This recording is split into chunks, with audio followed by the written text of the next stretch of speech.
అంబేద్కర్ కోనసీమ జిల్లాలో ఆక్వా రైతులు ఆందోళనకు దిగారు.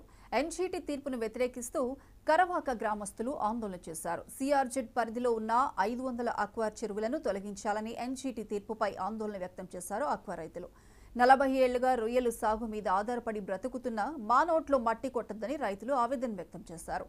చెరువులకు గండ్లు కొడితే జీవన భృతి కోల్పోతామని ఆక్వా రైతులు తెలిపారు. CM Chandrababu, deputy CM Pawan Kalyan స్పందించి న్యాయం చేయాలని కోరారు.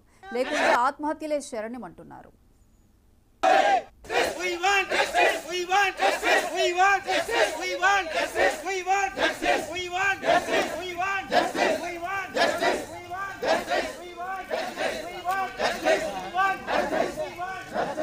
మేము అనేది గత 30-40 సంవత్సరాలుగా ఈ రొయ్యల సీడ్ ద్వారా సాగు చేసుకుంటూ మేము జీవనం అనేది చేస్తున్నాం. దీని మీద ఆధారపడే వేటగాళ్ళు, తర్వాత ఉపాధి కోసం అనేది కూలి పనులు చేసుకునే వాళ్ళు, అలాగే చెరువులు లక్షల రూపాయలు వెచ్చించి అనేది చెరువులు తవ్వడం, సాగు చేయడం ఇవన్నీ జరిగినాయి. ఇప్పుడు అర్ధాంతరంగా ఇలాగ చేయడం వల్ల మా జీవన విధానాలన్నీ కూడా పాడైపోతాయి. దాన్ని అనేది ప్రభుత్వం అనేది మరొకసారి దృష్టి సారించి మా జీవనానికి ఎటువంటి ఇబ్బంది లేకుండా, అలాగే ఇక్కడ అనేటిది వేరే పంటలు అనేది ఏమి వేయటానికి అనేది ఏమీ లేదండి.